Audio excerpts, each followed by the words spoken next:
আসসালামু আলাইকুম বন্ধুরা। হাফেজ ইবনু কাসির বর্ণনা করেন যে ইউসুফ আলাইসাল্লামের জন্মের কিছুকাল পরেই বেনিয়ামিন জন্মগ্রহণ করেন। বেনিয়ামিন জন্মের পরপরই তাদের মায়ের মৃত্যু ঘটে, আল বিদায়াহ। তখন মাতৃহীন দুই শিশুর লালন পালনের ভার তাদের ফুফুর উপরে অর্পিত হয়। আল্লাহ তাআলা ইউসুফকে এত বেশি রূপ লাবণ্য এবং মায়াশীল ব্যবহার দান করেছিলেন যে যেই তাকে দেখত সেই তার প্রতি আকৃষ্ট হয়ে যেত। ফুফু তাকে অত্যন্ত স্নেহ করতেন, একদণ্ড চোখের আড়াল হতে দিতেন না। এদিকে পত্নীহারা ইয়াকুব আলাইসাল্লাম মাতৃহীনা দুই শিশু পুত্রের প্রতি স্বাভাবিকভাবেই অধিকতর দুর্বল এবং সর্বদা ব্যাকুল থাকতেন। ইতিমধ্যে ইউসুফ একটু বড় হলে এবং হাঁটাচলা করার মতো বয়স হলে পিতা ইয়াকুব আলাইসাল্লাম তাকে ফুফুর নিকট থেকে আনতে চাইলেন, কিন্তু ফুফু তাকে ছাড়তে নারাজ। ওদিকে পিতাও তাকে নিয়ে আসতে সংকল্পবদ্ধ। শুরু হলো পিতা ও ফুফুর মধ্যে মহব্বতের টানাপোড়েন। ফলে ঘটে গেল এক অঘটন।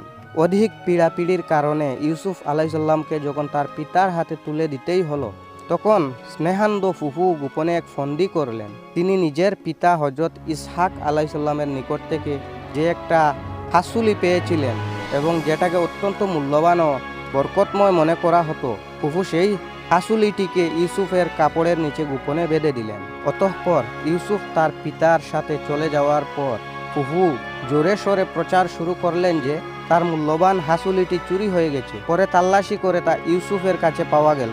ইয়াকুবি শরীয়তের বিধান অনুযায়ী ফুফু ইউসুফকে তার গুলাম হিসাবে রাখার অধিকার পেলেন। ইয়াকুব আলাইসাল্লামও দ্বিরুক্তি না করে সন্তানকে তার ফুফুর হাতে পুনরায় সমর্পণ করলেন। এরপর যতদিন ফুফু জীবিত ছিলেন ততদিন ইউসুফ তার কাছেই রইলেন। তাফসির ইবনে কাসির, সূরা ইউসুফ ৭৭ নং আয়াত।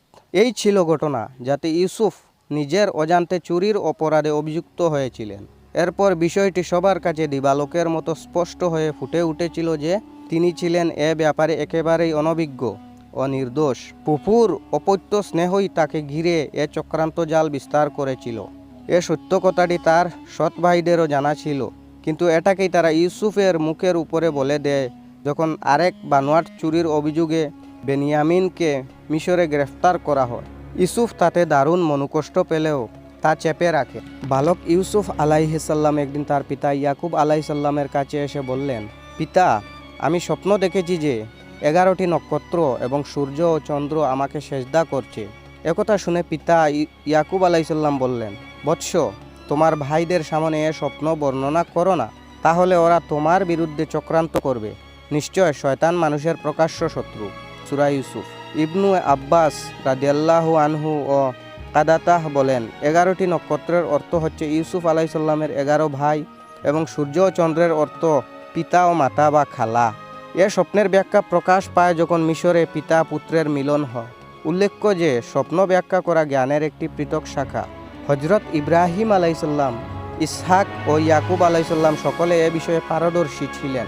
সম্ভবত এ কারণে ইয়াকুব আলাইসাল্লাম নিশ্চিত ধারণা করেছিলেন যে বালক ইউসুফ একদিন নবী হবেন। হজরত ইউসুফকেও আল্লাহ এ ক্ষমতা দান করেছিলেন।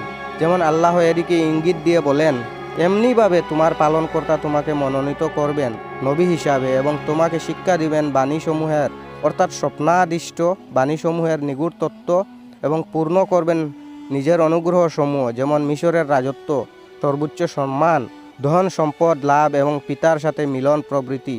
তোমার প্রতি ও ইয়াকুব পরিবারের প্রতি যেমন তিনি পূর্ণ করেছিলেন ইতিপূর্বে তোমার পিতৃপুরুষ ইব্রাহিম ও ইসহাকের প্রতি। নিশ্চয়ই তোমার পালনকর্তা সর্বজ্ঞ ও প্রজ্ঞাময়। সূরা ইউসুফ। উপরোক্ত 5 ও 6 আয়াতে নিম্নোক্ত বিষয়গুলো ফুটে ওঠে।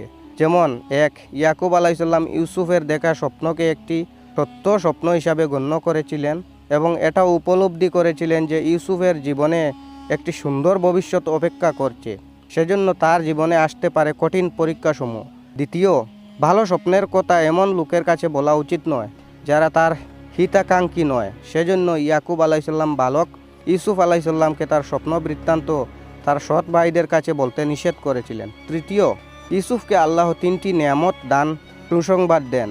আল্লাহ তাকে মনোনীত করেছেন নবী হিসাবে, তাকে স্বপ্ন বৃত্তান্ত ব্যাখ্যা করার যোগ্যতা দান করেন, তার প্রতি নিজের নেয়ামত সমূহ পূর্ণ করবেন। এক্ষণে ইউসুফকে উপরোক্ত 6 আয়াতে বর্ণিত ওহী আল্লাহ কখন নাজিল করেছিলেন সে বিষয়ে স্পষ্টভাবে কিছু জানা যায় না। তবে আয়াতের মর্মে বোঝা যায় যে তাকে কুয়ায় নিক্ষেপ করার আগেই উপরোক্ত ওহির মাধ্যমে তাকে সান্ত্বনা দেওয়া হয়। এটি নবুয়তের ওহিয়ে কালাম ছিল না, বরং এটি ছিল মুসার মায়ের কাছে ওহি করার ন্যায় ওহিয়ে ইলহাম। কেননা নবুয়তের ওহি সাধারণত 40 বছর বয়সে হয়ে থাকে। তো বন্ধুরা, ভিডিওটি শেষ পর্যন্ত দেখার জন্য অশেষ ধন্যবাদ। ভিডিওটিতে একটি লাইক দিবেন।